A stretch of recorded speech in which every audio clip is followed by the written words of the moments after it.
Jeremias, Kabanatang 25. Ang salita na dumating kay Jeremias tungkol sa buong bayan ng Huda ng ika-4 na taon ni Joasim na anak ni Hoseyas na hari sa Huda. Siya ring unang taon ni Nabucodonosor na hari sa Babylonia. Na siyang sinalita ni Jeremias na propeta sa buong bayan ng Huda at sa lahat ng nananahan sa Jerusalem na sinasabi, mula ng 13 taon ni Hoseyas na anak ni Amon na hari sa Huda, hanggang sa araw na ito, nitong 23 taon, ang salita ng Panginoon ay dumating sa akin, at aking sinalita sa inyo na ako'y bumangong maaga, at nagsalita, ngunit hindi ninyo dininig.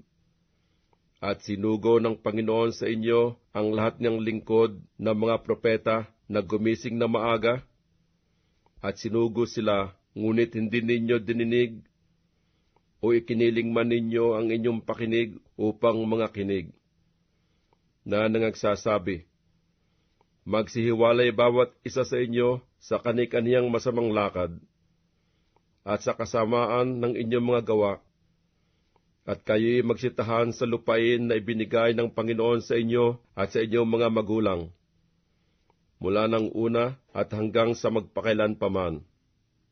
At huwag kayong magsisunod sa ibang mga Diyos na mga glingkod sa kanila at magsisamba sa kanila. At huwag ninyo akong mungkahiin sa galit ng gawa ng inyong mga kamay, at hindi ko kayo sasaktan. Gayunmay, hindi kayo nangakinig sa akin, sabi ng Panginoon, upang mungkahiin ninyo ako sa galit ng gawa ng inyong mga kamay sa inyong sariling ikapapahamak.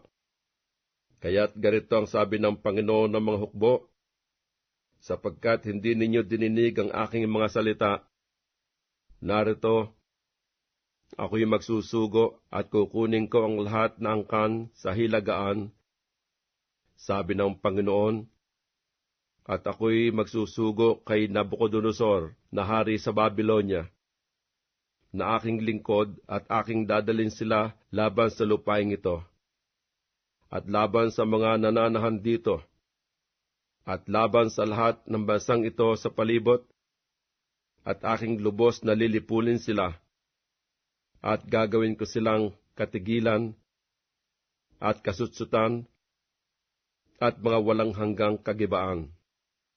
Bukod dito'y aalisin ko sa kanila ang tinig ng kalayawan at ang tinig ng kasayahan, ang tinig ng kasintahang lalaki at ang tinig ng kasintahang babae, ang tunog ng mga batong gilingan at ang liwanag ng ilawan. At ang buong lupaing ito ay magiging sira at katigilan, at ang mga bansang ito ay maglilingkod sa hari sa Babylonia na 70 taon.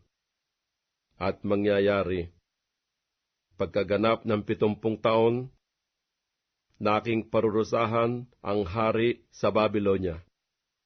At ang bansang yaon, sabi ng Panginoon, dahil sa kanyang kasamaan, at ang lupain ng mga Kaldeyo, at aking gagawing sira magpakailanman.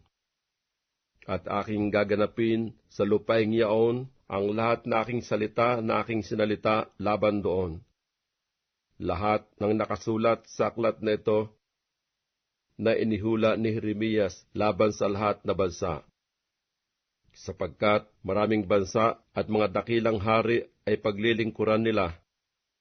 Nila nga, at gagantihan ko sila ayon sa kanilang mga kilos, at ayon sa gawa ng kanilang mga kamay.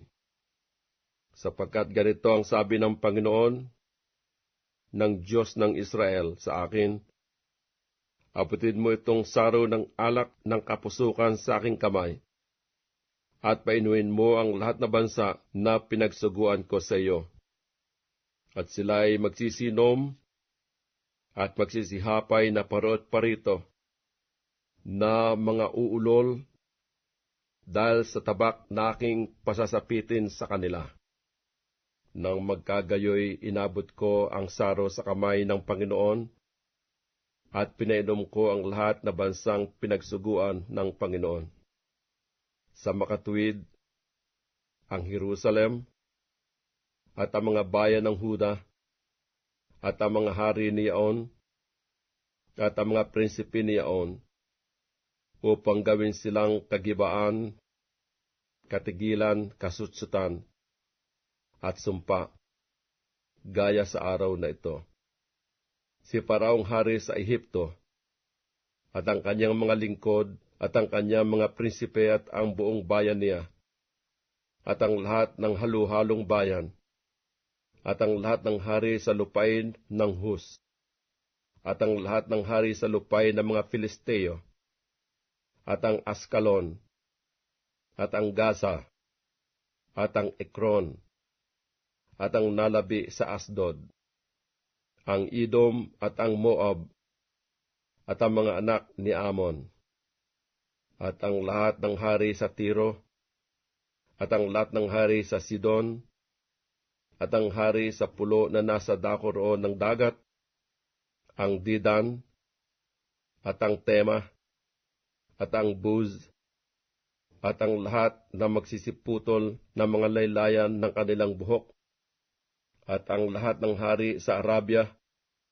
at ang lahat ng hari sa halu-halong bayan na nagsisitahan sa ilang, at ang lahat ng hari sa Simri, at ang lahat ng hari sa Ilam, at ang lahat ng hari ng mga Mido, at ang lahat ng hari sa Hilagaan, malayo't malapit na isa't isa, at ang lahat ng kaharian sa sanglibutan na nangasa ibabaw ng lupa, at ang hari sa Sisak ay magsisiinom pagkatapos nila. At iyong sasabihin sa kanila, ganito ang sabi ng Panginoon ng mga hukbo ng Diyos ng Israel.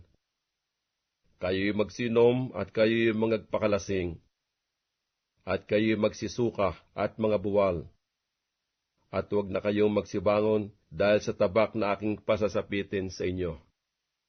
At mangyayari, kung tanggihan nilang abutin ang saro sa iyong kamay upang inuman, sasabihin mo nga sa kanila, ganito ang sabi ng Panginoon ng mga hukbo, kayo walang pagsalang magsisiinom.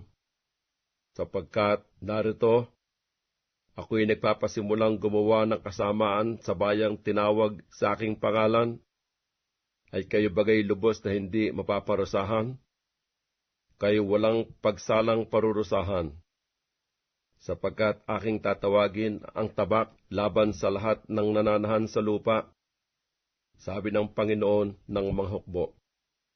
Kaya't ihula mo laban sa kanila ang lahat ng mga salitang ito, at sabihin mo sa kanila, ang Panginoon ay uungol mula sa itaas, at ilalakas ang kanyang tinig mula sa kanyang banal na tahanan. Siya'y uungol ng malakas laban sa kanyang kulungan. Siya'y hihiyaw gaya nila na magsisiyapak ng ubas, laban sa lahat na nananahan sa lupa. Ang ingay ay darating hanggang sa wakas ng lupa, sapagkat ang Panginoon ay may pakipagpunyagi sa mga bansa. Siya'y papasok sa paghatol sa lahat ng tao. Tungkol sa masasama ay kanyang ibibigay sila sa tabak, sabi ng Panginoon.